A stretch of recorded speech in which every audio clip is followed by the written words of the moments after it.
Y ya está en los estudios de la M530, Hernán Brienza. Hernán, buenas tardes. ¿Qué tal? Buenas tardes, ¿cómo les va? Bien, muy bien. Bueno, hoy vamos a analizar un poco los últimos movimientos de la oposición, ¿no? Sí, en realidad lo que me parece que hay que pensar es qué alternativas tiene la oposición.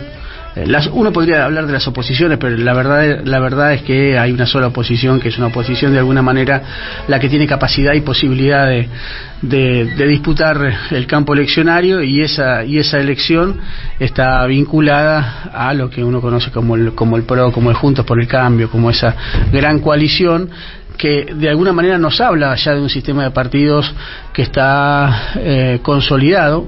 Lo que había ocurrido entre, digamos, el 89, la salida de Alfonsín, la estrepitosa salida de Alfonsín, y el 2015, es que el sistema de partidos se parecía mucho a un sistema de partidos con un partido dominante, que era el peronismo, ya sea en su versión menemista o en su versión kirchnerista, pero el peronismo parecía como un partido dominante. Lo que ocurrió a partir del 2015, que el sistema político volvió a ser un sistema bipartidista, pero ya de alianzas y no de partidos. ¿Esto qué significa?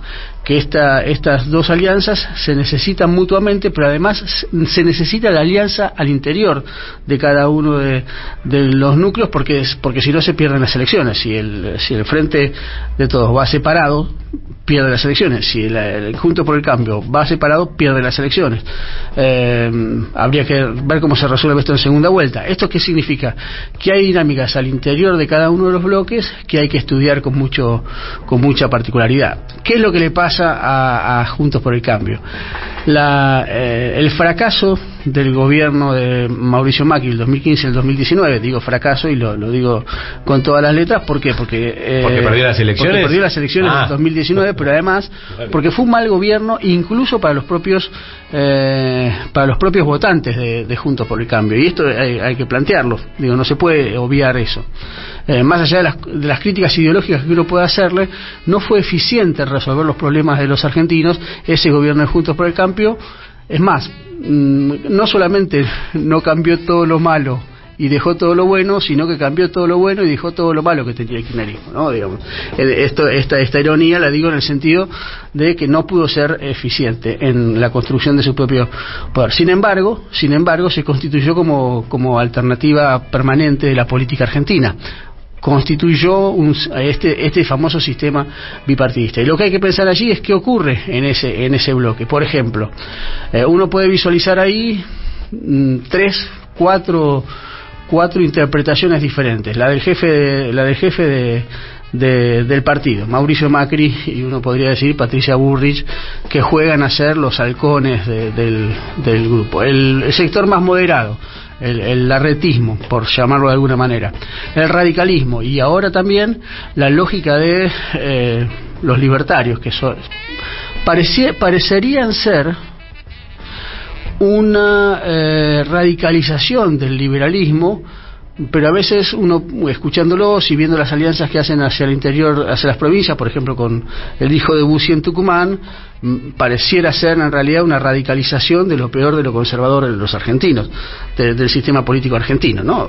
Con un discurso que a veces aparece muy modernizante respecto de la individualización o el hiperindividualismo de los ciudadanos, pero que en el fondo, cuando tejen alianzas con lo peor de la vieja Argentina. Esa lógica premoderna y hipermoderna es muy característica de la derecha argentina. Entonces, ¿cómo juegan estos cuatro sectores? Me parece que ahí es donde se definen las elecciones del año que viene. Primero, yo creo que Milei no solamente le saca votos al liberalismo y al PRO y al Juntos por el Cambio, también le saca votos al Frente de Todos. ¿Y por qué? Porque si vos analizás las elecciones del 2021, quien cayó en votos, quien fugó en votos fue la alianza gobernante.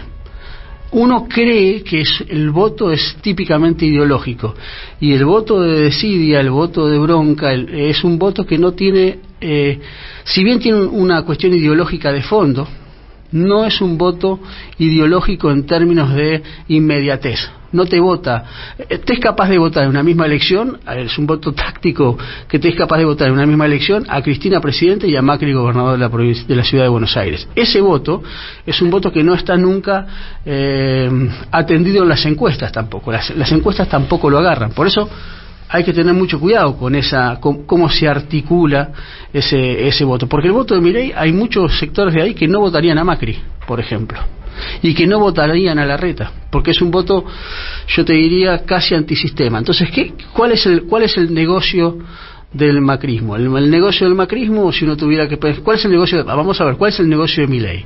Por supuesto, jugar solo. ¿Por qué? Porque construye identidad propia y constituye fortaleza propia. ¿Cuál es el negocio del macrismo?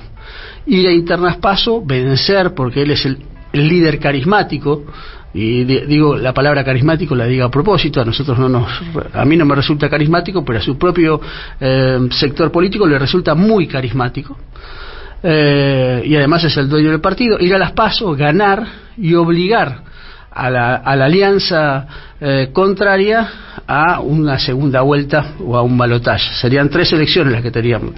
¿Qué es lo que le conviene a Larreta? Bueno, a Larreta lo que le conviene es poder sacarse de encima ese liderazgo carismático para poder construir. ¿Cómo construye? Construye desde la moderación y construye con su alianza con el radicalismo. ¿Pero qué le interesa al radicalismo? ¿Al radicalismo le interesa seguir siendo la cola de esa alianza o le conviene en algún momento pasar a constituir la cabeza de esa alianza? ¿Puede el radicalismo pasar a ser la cabeza de esa alianza?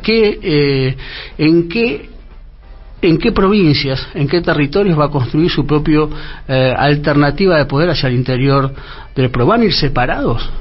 Vamos a ir a una elección donde en realidad no haya dos bloques, sino una elección más parecida a la del 2003, donde la oposición vaya separada y el Frente de Todos también vaya separado. Lo que haga una de las alianzas incide en lo que va a ser el otro bloque de alianzas. Me llamó la atención las declaraciones de Manes en el día de ayer cuando le preguntan ¿quién quiere que gane, si Lula o Bolsonaro? Y él dice, no, yo prefiero que gane Lula. Digo, hace como, se diferencia, ¿no?, de los halcones o el ala más dura de la oposición. Y dice, no, yo quiero que gane Lula, y condena de alguna manera, ¿no?, esta radicalización de ciertos sectores. Abre de alguna manera más esas diferencias que hay en la oposición, me parece. ¿Y en el oficialismo no?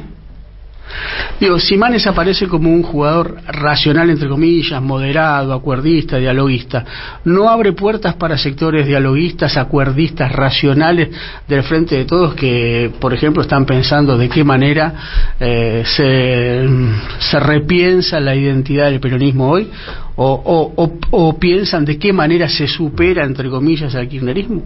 Sí, eso también es una preocupación, porque se juega en espejo, no se juega independiente. Las alianzas van a jugar en espejo, no, lo que haga una va a obligar a hacer a la otra. Decís que Manes es como el Alberto Fernández de este lado.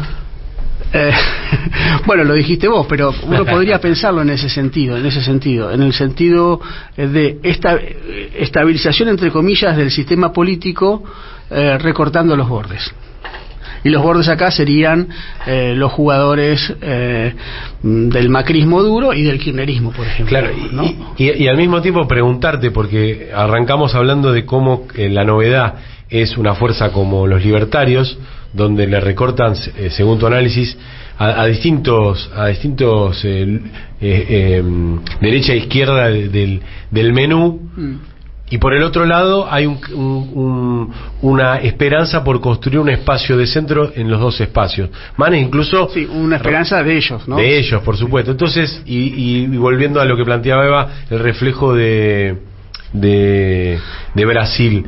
¿es posible construir la unidad nacional? No sé, por ahí te saco de tema, pero digo, así vayan todos separados, hay un escenario de balotaje. No, hoy no es posible pensar la unidad nacional por esta cosa que venimos hablando de la polarización y la fragmentación de los dos sectores. Tampoco sé si el negocio del 23 es exactamente la unidad nacional y el fin de la grieta, que es un tema que ya prácticamente no se habla. Yo creo que la clave de la elección del año que viene no está en la lógica de unidad o en la lógica de pacificación o reconciliación, sino que está en la lógica de la eficiencia. Quien muestre mayor eficiencia hacia el pasado o hacia el futuro para gobernar a partir del 23, me parece que es el que va a ganar las elecciones. En este sentido, que Cristina Fernández de Kirchner tiene mucha eficiencia para mostrar, porque nadie vivió mejor que entre el 2003 y el 2015. Digo, la eficiencia de Cristina Fernández de Kirchner está aprobada. También está aprobada que hay un gran sector de la población que no tolera la imagen de Cristina Fernández de Kirchner. Ahora, si yo tuviera que pensar ¿cuál sería el eje de campaña? El eje de campaña no sería la confrontación, sino la eficiencia. Digo, el Estado, ¿cuándo funcionó mejor el Estado? ¿Puede funcionar mejor el Estado con algo superador del kirchnerismo? ¿Funcionó el Estado entre el 2015 y el 2016, perdón, el 2019? ¿Funcionó el Estado entre el 2019 y el 2023? Me parece que lo que la sociedad está pidiendo es resolución de conflictos, resolución de problemas, perdón, a como dé lugar. Y me parece que eso es interesante tomarlo como agenda. La resolución de los problemas concretos de la gente, más allá de cualquier sistema ideológico que uno elija. Digo, lo que necesita la gente es esa resolución de problemas, y esa resolución, si no la resuelve el campo político, la resuelve los antisistemas, como puede ser Milei o como puede ser cualquier otro tipo de alternativas que, si bien no demuestran o no tienen posibilidad de mostrar gobernabilidad, lo que sí pueden hacer es prometer a corto plazo y a largo plazo cosas que son improbables, incomprobables, pero que sí funcionan como combustible electoral, ¿no?